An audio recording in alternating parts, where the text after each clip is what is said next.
আছে 40 মণ। সুবহানাল্লাহ বলেন।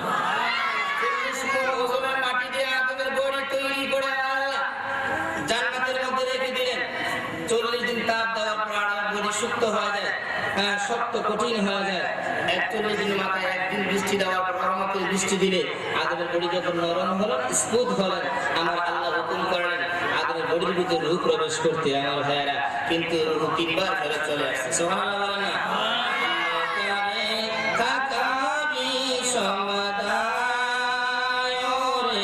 সময় যায় পর দরুদ নবী মুস্তাফায়, পর দরুদ নবী মুস্তাফায়, সময় যায় পর দরুদ নবী মুস্তাফায়। বন্ধুরা, 3 বার আমার আল্লাহ হুকুম করলেন আদমের বডির ভিতরে রূহ প্রবেশ করার জন্য। রূহ চলে আসলেন, ডাক দেখো নবুত আদমের বডির ভিতরে অন্ধকার দেখা যায়। আমার নবী ডাক দিলেন, জিবরাইল জান্নাতুল ফেরদাউসের আহমদিয়া কামরা। সুবহানাল্লাহ বলেন। নূর কে আল্লাহ হেফাজত করে রেখেছিলেন, ওই কামরার নাম হচ্ছে আহমদিয়া কামরা। আমার ভাইরা বন্ধুরা, জিবরাইলকে হুকুম করা হলো, জিবরাইল আহমদিয়া কামরার বন্ধু, আমার বন্ধু নূর মুহাম্মদ বশার আছে, নূর মুহাম্মদ নিয়ে আসো। জিবরাইল আমিন সেই কামরার সামনে গেলে দেখতে পেলেন একটা লোক দারুণ বসে দাঁড়িয়ে আছে। জিবরাইল আমিন ডাক দেখো, আল্লাহ পাকের হুকুম এই রুম থেকে নূরে মুহাম্মদ নেওয়ার জন্য। দারওয়াজ শুরুতে যে লোকটা দাঁড়িয়ে আছে, ডাক দেখো, মান আনতা, আপনি কে? জিবরাইল জানা, জিবরাইল। ওই দারওয়ান লোকটা কয়, জিবরাইল ও রুহুল আমিন, রুহুল কুদুস মুআল্লিমুল মালায়েকা, আপনার এত সুনাম শুনেছি, কিন্তু সবচেয়ে পরিতাপের বিষয় হলো আপনি কি জানেন না দুজনের সঙ্গে সাক্ষাৎ হলে সালাম ও কালাম সালাম বিনিময় করতে হবে। আপনার আল্লাহ কি আপনাকে সালাম কালাম শিখায় নাই? সুবহানাল্লাহ। জিবরাইল আপনি রুহুল আমিন, রুহুল কুদুস মুআল্লিমুল মালায়েকা, ফেরেশতার শিক্ষক, অথচ আপনি কি জানেন না সালাম বিনিময় করতে হয়? জিবরাইল শর্মিন্দা লজ্জিত হয়ে গেলেন। তিনি রিটার্ন চলে আসলেন। আল্লাহ বলে, কি জিবরাইল, তোমাকে পাঠাইলাম কি জন্য, খালি হাতে চলে আসলে? জিবরাইল, আল্লাহ রুমের সামনে একটা লোক দাঁড়িয়ে আছে, সে বলল আপনি আমাকে সালাম শিখান না। আল্লাহ বলে, জিবরাইল যাও, ওই লোকটার কাছ থেকে পারমিশন নিয়ে যদি সে অনুমতি দেয় তারপরে প্রবেশ করবে। সুবহানাল্লাহ বলেন না? যে লোকটা দাঁড়িয়ে রয়েছে তার ক্ষমতা কম না বেশি? জোরে কম না বেশি? সুযোগ করে আলোচনা করো। দ্বিতীয়বার জিবরাইল গেলেন, সালাম বিনিময় হলো। ডাক দেখো, জিবরাইল কি করবে, কি জন্য আসছেন? হুজুর আসছে এই জন্য আমি রুমের ভিতরে প্রবেশ করবো, আল্লাহর পাকের হুকুম নূরে মুহাম্মদ দেওয়ার জন্য। কিভাবে ঢুকবো? জিবরাইলকে লক্ষ্য করে দাঁড়ান, বলতেছে, ও জিবরাইল, ইয়া আখি, রুমের ভিতরে এক শ্রেণীর লোক প্রবেশ করবে। সুবহানাল্লাহ বলেন। এক শ্রেণী, কয় শ্রেণী?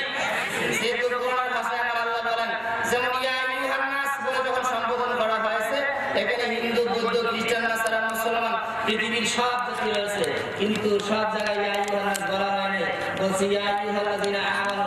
প্রত্যেক জায়গায় বলা হয়েছে, কি বলেন, ঠিক কি না?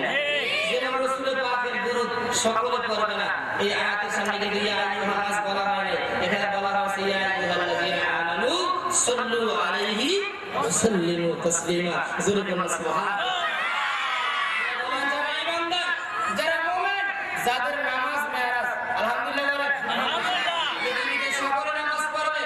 নামাজ তো কারবালার ময়দানে সে যে জিদ বাহিনী, এই আজ দামেস্কের মসজিদে খতিব ছিলেন, 30 পারা কোরআন হাফেজ ছিলেন, অত জুমার নামাজ পড়ে বক্তব্য রেখেছেন, 2000 মুসলমান সৈনিক আমার অল্প কিছুক্ষণের মধ্যে যাতে আসরের নামাজ কাজা না হয়, হুসাইনকে দুনিয়া থেকে বিদায় করে দিবে। নাউজুবিল্লাহ বলেন না? রাসূল বলেন, মান আহাব্বা মা আলা বাইতি ফাকাদ আহাব্বানি ওয়া মান আবগাদা মা ফাকাদ আবগাদানি। যারা আমার আওলাদকে ভালোবাসলা তারা যেন আমি রাসূলকে ভালোবাসলা। সুবহানাল্লাহ বলেন না? ওয়া মান আবগাদা মা ফাকাদ আবগাদানি।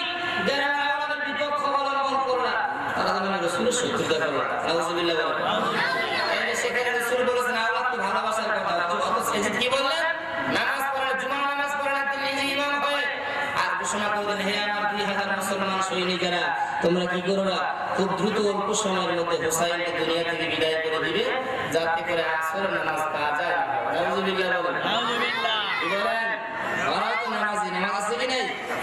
নামাজ আছে, টুপি আছে, দাড়ি আছে, পাগড়ি আছে, মিসওয়াক আছে, কি কর, সব কিছু রয়েছে নাই মূলত নবীর প্রেম ধরে ঠিক কিনা আর যদি বলুন ঠিক কিনা রাসূল পাকের প্রেম হচ্ছে কি ঈমান নবীর রাসূলের বিনা ঈমান আমার নবীর প্রেম নবীর ভালোবাসা নবীর মহব্বত এটা নাম হচ্ছে ঈমান জোরে শুনে বলেন সুবহানাল্লাহ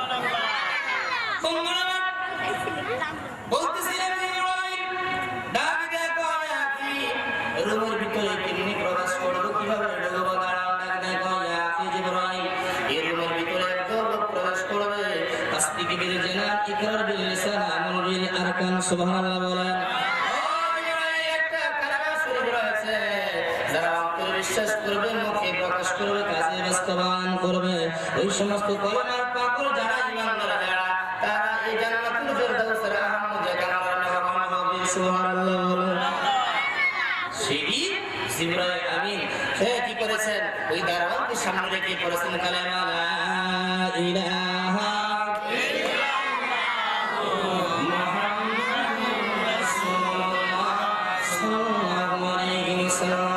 দরজা খুলে যায় নূরে মুহাম্মদ নিয়ে মাবুদের সামনে হাজির হয়ে গেলেন আল্লাহ পাক রব্বুল আলামিন আদমের বডির মধ্যে আদমের এই পেশায়ের মধ্যে দুইবার বসা লাগাইলেন আমার ভাইরা আমার বন্ধুরা হুকুম করলেন রূহকে প্রবেশ করার জন্য রূহ প্রবেশ করলো আর বাইরে হতে চায় না ওই মুহূর্তে আল্লাহ আদমকে কোনো হুকুম করে না কোনো হুকুম দেয় নাই আল্লাহ পাক রব্বুল আলামিনের এই রূহ যখন হুকুমে প্রবেশ করে গেল আদম আলাইহিস সালাম সাথে সাথে আমার মাওলাকে শুকরিয়া করে একটা সাজদা করলো এই সাজদার মধ্যে সময় লেগেছে ৭০,০০০ বছর চিল্লায়ে বলুন সুবহানাল্লাহ আদম আলাইহিস সালামকে কোনো হুকুম করা হয়নি নিজে সাজদা করেছেন এজন্য তো আদম সবচেয়ে শ্রেষ্ঠ সুবহানাল্লাহ বলেন না আমার রাখতে ইরফাউ রাসাকা ইয়া আদম ইরফাউ রাসাকা ইয়া আদম ও আদম মাথা উঠাও বলতে আদম আলাইহিস সালাম মাথা উত্তোলন করলেন দেখলেন আরো সজমিতে লেখা রয়েছে লা ইলাহা ইল্লাল্লাহ মুহাম্মাদুর রাসূলুল্লাহ সাল্লাল্লাহু আলাইহি ওয়াসাল্লাম আদম নামে সর্বপ্রথম ও আমার তুমি বানাইয়া তার নাম তোমার সাথে রাখিয়েছো লিখিয়া আমার মাবুদ জবাব দেয় বন্ধু আমার মুহাম্মদ রে আমার সাথে জড়িত যাহা সৃষ্টি না হইলে কিছুই সৃষ্টি না হইতো জোরে সুরে বলেন সুবহানাল্লাহ আমার বন্ধু সৃষ্টি যদি না হইতো লাউলা কালামা খালাকতুল ফালাক আদমের সৃষ্টি হইতো না আমার ভাইরা আমার বন্ধুরা আদম আলাইহিস সালাম বলতেছিলেন যে আদম আলাইহিস সালাম যদি দুনিয়ার জমিনে প্রথম মানব কিন্তু আদম আলাইহিস সালামের আগে আমার আল্লাহ 5 জনকে বানাইছে যারা হচ্ছে পাক বান্দা বন্ধুরা আমার আদম আলাইহিস সালাম জান্নাতের মধ্যে রেখে দিলে একা একা ভালো লাগে না আদমের জন্য সঙ্গী তৈরি করলেন আমাদের আদি মাতা যার নাম হযরত হাওয়া আলাইহিস সালাম আদম আলাইহিস সালামের এই বাম পায়ের রায়হান নামক হাড়ি থেকে মা হাওয়ার সৃষ্টি করলেন জান্নাতের মধ্যে রেখে দেওয়ার পর আদম আলাইহিস সালাম মা হাওয়াকে দেখে স্পর্শ করতে চাইলেন ধরতে চাইলেন আমার মা ডাক দেখো জিবরাইল ও জিবরাইল আদমকে বলে দাও হাওয়াকে আদমের জন্য বানাইছি বটে কিন্তু এই হাওয়ার গায়ে স্পর্শ করতে হলে আদম এবং হাওয়ার মধ্যে বিবাহ বন্ধন হতে হবে জোরে সুরে বলেন সুবহানাল্লাহ আদম আলাইহিস সালামকে মাবুদ এই বিবাহ কেমনে হবে আল্লাহ বলেন সাক্ষী লাগবে উকিল লাগবে মওদুদি লাগবে বিয়ে পড়াতে গেলে সাক্ষী লাগে কি লাগে না উকিল লাগে কি লাগে না জোরে বলেন মওলবি লাগে কি লাগে না জান্নাতের মধ্যে আমাদের আদি পিতা আদমের বিবাহ হচ্ছে জিবরাইল বলল আমি এখানে সাক্ষী পাবো কাকে আল্লাহ বলেন জিবরাইল আদম আলাইহিস সালামের মধ্যে হাওয়ার সঙ্গে বিবাহ হবে সাক্ষী হিসেবে আমি আল্লাহ যথেষ্ট সুবহানাল্লাহ মাবুদ সাক্ষী পাইলে আপনি কোথায় পাবো মওদুদিকে হবে শুন আমরা জানি আদম আলাইহিস সালামের কোনো বাবা নাই আসেনি আদম আলাইহিস সালামের কোনো পিতা আসেনি জোরে বলেন আদম আলাইহিস সালামের কোনো পিতা নাই কিন্তু আজ থেকে জেনে নিয়ে যান আদম আলাইহিস সালামের রূহানি পিতা হচ্ছে আমার নবী যেহেতু আল্লাহ রাসূল হচ্ছে আবুল আরওয়াহ সমস্ত রূহের পিতা সুবহানাল্লাহ বলেন আল্লাহ রাসূল হচ্ছে আবুল আরওয়াহ সমস্ত রূহের পিতা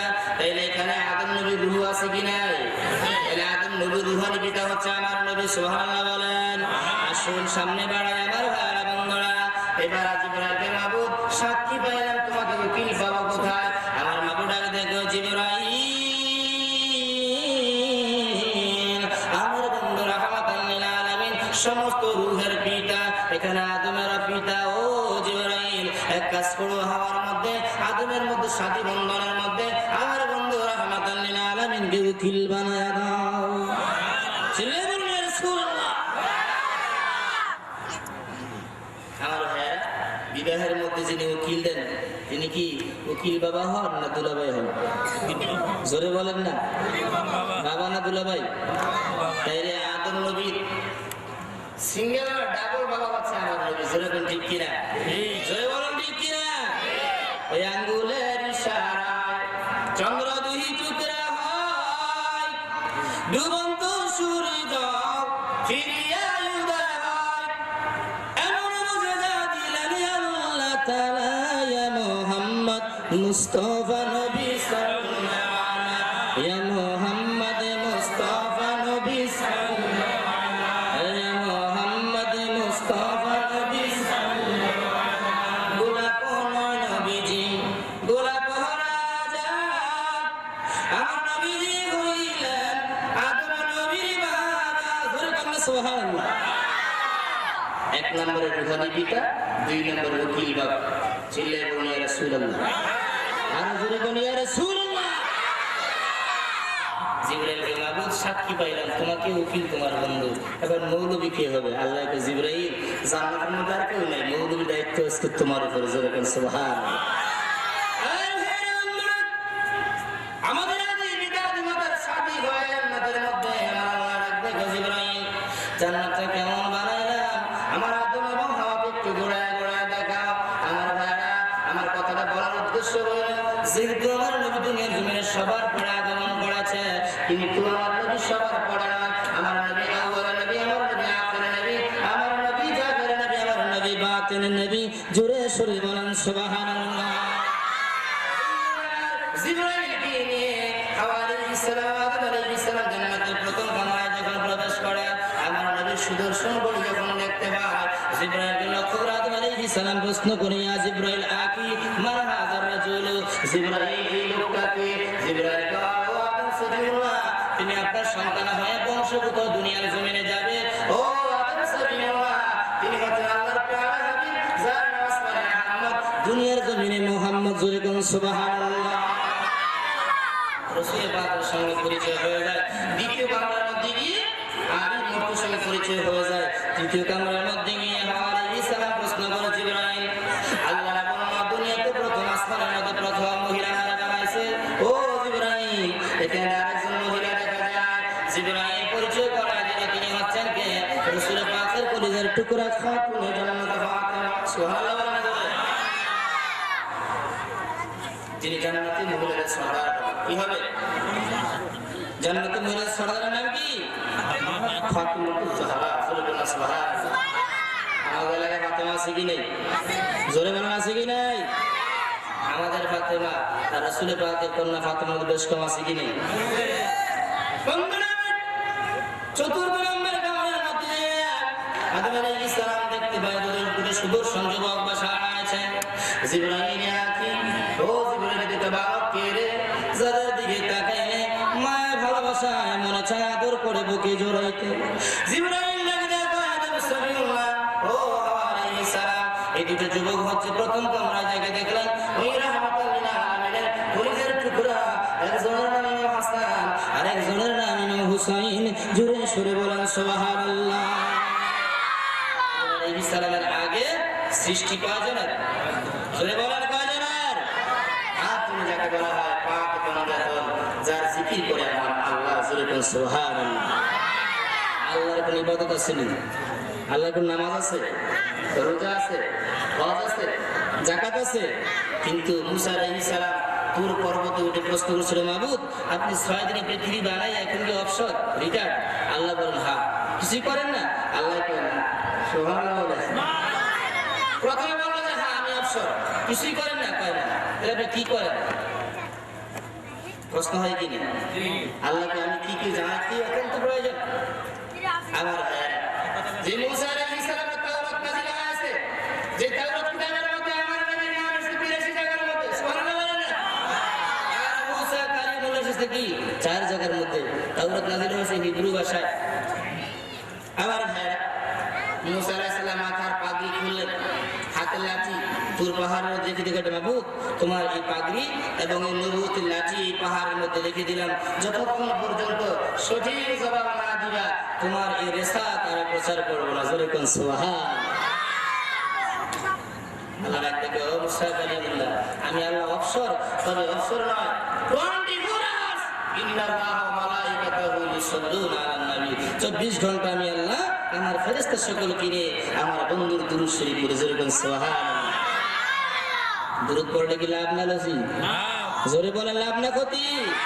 দুরূদ পড়, দুরূদ পড় রে, সালাম জানাও সোনার মদিনা।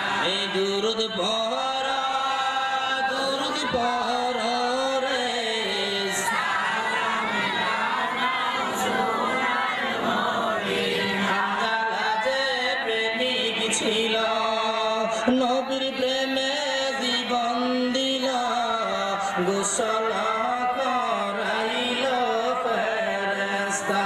দুরূদ পড়, দুরূদ পড় রে, সালাম জানাও মদিনায়। দুরূদ পড়, দুরূদ পড় রে, সালাম জানাও মদিনা। আমার ভাইরা, যারা সামনে দাঁড়িয়ে রয়েছেন, মেহেরবানি একটু আগে বসে যান। যথেষ্ট জায়গা সামনে রয়েছে, একটু সামনে আগে বসে যান।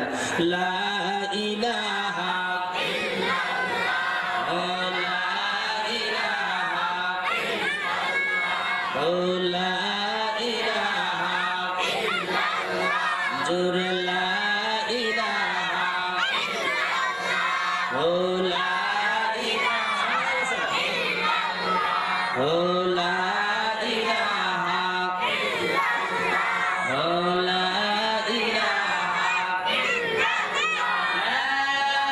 ইলাহা ইল্লাল্লাহ, মুহাম্মাদুর রাসূলুল্লাহ সাল্লাল্লাহু আলাইহি ওয়াসাল্লাম। আমার বন্ধুরা বলতেছিলাম, হযরত মুসা আলাইহিস সালাম ডাক দেয়, মাবুদ আমাকে তুমি কি করো? আল্লাহ জবাব দেয়, মুসা কালিমুল্লাহ, 24 ঘন্টা আমার ফেরেশতা সকলকে নিয়া আমার বন্ধু রাহমাতুল লিল আলামিনের উপরে দুরূদ সালাম পড়ে। জোরে কোন সুবহানাল্লাহ। বন্ধুরা, এই নবী আখির নবী, নবী আখির নবী, যেই নবী আগমনের কথা আদম সফিউল্লাহ থেকে শুরু করে ঈসা রূহুল্লাহ পর্যন্ত প্রত্যেকটা নবী রাসূল দুনিয়ার জমিনে রিসালাতের প্রচার করতে যাইয়া, নবুয়তের প্রচার করতে যাইয়া একটা মাত্র ঘোষণা দিয়েছে, দুনিয়ার মানুষ আমাদের পড়ায় এমন একজন নবী দুনিয়ার জমিনে আগমন করবে, যেই নবী আসমানে হবে মুহাম্মদ, দুনিয়ার জমিনে যার নাম হবে মুহাম্মদ। জোরে সুরে বলেন সাল্লাল্লাহু আলাইহি ওয়াসাল্লাম। এই নবীর নাম বলতেছিলাম, তাওরাত কিতাবের মধ্যে 82 জায়গার মধ্যে এসেছে। কয় জায়গার মধ্যে? তাওরাতের হাফেজ যার নাম আবুল হাসান, বন্ধু আবুল হাসান রাদিয়াল্লাহু তাআলা আনহু তাওরাত কিতাবের হাফেজ ছিলেন। হযরত মুসা আলাইহিস সালামের উম্মত, হযরত মুসা আলাইহিস সালাম একদিন আসরের নামাজের টাইমে আর সফর করতে বের হয়ে গেলেন হুজরা শরীফ থেকে। বন্ধুরা আমার, আবুল হাসান তাওরাতের হাফেজ, তাওরাত কিতাব সামনে নিয়ে বসে নামাজ পড়তে শুরু করে দিল। কিন্তু পড়তে গিয়ে প্রথম পৃষ্ঠার মধ্যে লেখা রয়েছে আহমদ। সুবহানাল্লাহ বলেন। কি লেখা রয়েছে? আহমদ। আবুল হাসান দ্বিতীয় পৃষ্ঠা উল্টে আবার লেখা রয়েছে আহমদ। মনের মধ্যে হিংসা লেগে যায়, প্রতিহিংসার জন্ম নিয়ে যায়। আবুল হাসান কয়, কি রে, তাওরাত নাযিল হয়েছে আমার নবীর উপরে, মুসা কালিমুল্লাহর উপরে, না তাওরাতের মধ্যে আমার নবীর নাম থাকবে, কিন্তু এখানে আহমদ নাম লেখা যায়। আমার বন্ধুরা, আবুল হাসান ওই মুসা আলাইহিস সালামের সেই সাহাবা, তাওরাতের হাফেজ কি করে, কলম দ্বারা আহমদ নামগুলি কাটতে শুরু করে দিল। কাটতে কাটতে 20টা নাম যখন কেটে দিলে, আল্লাহ পাকের রহমতের মাধ্যমে আবুল হাসান একটা গুই সাপে পরিণত হয়ে যায়। কি হয়ে গেছে? গুই সাপ। সিরিঞ্জের আবুল হাসান গুই সাপ হয়ে যায়। আমার বাবা আল্লাহ রাব্বুল আলামিন মুসা আলাইহিস সালামের কাছে ওহী নাযিল করে দিলেন। জিবরাইল ডাকতে কয়, মুসা কালিমুল্লাহ, আল্লাহ পাকের পক্ষ থেকে সালাম কি? আপনি সফর করতে হবে না, হুজরা শরীফের মধ্যে চলে যান। কারণ কি? জিবরাইল কি ব্যাপার? জিবরাইলকে মুসা কালিমুল্লাহ আপনার সাহাবা আবুল হারেসা দুনিয়াতে আর মানুষ সুরত নাই, আল্লাহ বলেছে এই মুহূর্তে আপনার সফরকে ব্যাক করা হুজরা শরীফে যাওয়ার জন্য। মুসা আলাইহিস সালাম হুজরা শরীফের মধ্যে গিয়ে দেখেন ওনার খাটের উপরে বিরাট বড় লম্বা গুইশা পড়ে রয়েছে। মুসা আলাইহিস সালাম হাতের লাঠি উত্তোলন করলেন ওই গুইশাকে আঘাত করার জন্য। আমার ভাইয়েরা বন্ধুরা ওই গুইশাকে জবান করে যায়, হুজুর মুসা কালিমুল্লাহ হুজুর, আমি গুইশা না, আমি আপনার প্রিয় সাহাবা আবুল হারেসা, হুজুর আমাকে আঘাত করবেন না। মুসা আলাইহিস সালাম ডাকতে, আবুল হারেসা কি ব্যাপার, তুমি গুইশা হয়ে গেলে কারণ কি? হযরত মুসা আলাইহিস সালাম প্রশ্ন করার পর আবুল হারেসা কয়, হুজুর আপনি যখন হুজরা শরীফ থেকে বিদায় নেন আমি তাওরাত কিতাব পড়তে শুরু করি, তাওরাত খুলে দেখি প্রথমে লেখা আছে আহমদ। সুবহানাল্লাহ বলেন। আমার মনের মধ্যে প্রতিহিংসা জন্মায়, আহমদ কে হবে? তাওরাত তো নাযিল হয়েছে আমার নবী মুসা আলাইহিস সালামের উপরে, এই তাওরাতের মধ্যে নাম থাকলে আমার নবীর নাম থাকবে। হুজুর শুরু থেকে শেষ পর্যন্ত তেলাওয়াত করলাম, আমি দেখতে পাইলাম 82 জায়গার মধ্যে লেখা আছে আহমদ, 4 জায়গার মধ্যে মুসা কালিমুল্লাহ। সুবহানাল্লাহ। প্রতিহিংসা লাগলে আমি কি করলাম? নামগুলি কেটে দিলাম, আর কাটার সঙ্গে সঙ্গে মুসা পরিণত হয়ে যায়। আমার ভাইরা বন্ধুরা ওই মুসা আলাইহিস সালাম সঙ্গে সঙ্গে সিজদার মধ্যে পড়ে যায়, ডাক দেয় মাবুদ মাবুদ। আমার আবুল হারেসা বুঝতে পারে না, আল্লাহ মাবুদ কে গো? আহমদ আমার আবুল হারেসা জানে না, আমি জানি না। ও রব্বুল আলামিন, এই নাম কাটার কারণে কি ভুল যেন আমার আবুল হারেসা করে ফেলেছে, আল্লাহ আমার আবুল হারেসাকে ক্ষমা করে দাও। আমার মাবুদের দেখো মুসা কালিমুল্লাহ জানেননি যে আহমদ তার নাম, এই বন্ধুকে যদি না বানাইতাম আপনি মুসা কালিমুল্লাহর জন্ম হইতো না। সুবহানাল্লাহ বলেন।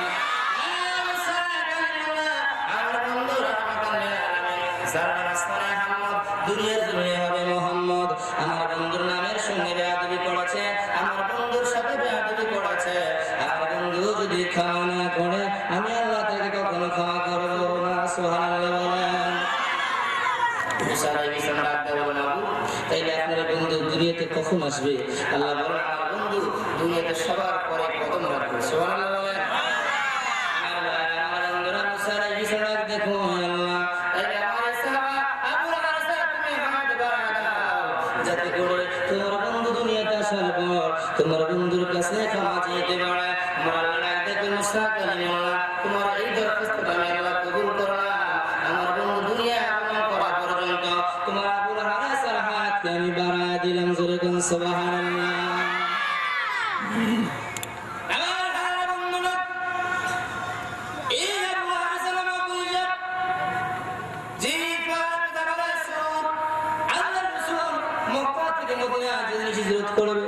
মুসা কালিমুল্লাহ ভবিষ্যৎবাণী করে গেছে, ও আবুল হারেসা আল্লাহর রাসূল মক্কা থেকে মদিনায় হিজরত করবে, আর এই যারা রাসূলের মধ্যে বিশ্রাম গ্রহণ করবে অতএব তুমি সেখানে অপেক্ষায় থাকবা।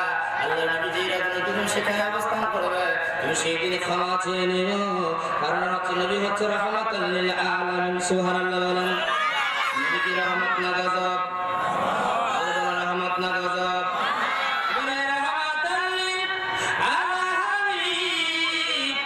আপনি উম্মতের জাবিন গুনাহগারের অতি আপনজন নবী নূর নবী গো আপনি আমার জীবনের জীবন মহব্বত আল্লাহর নবী নূর নবী গো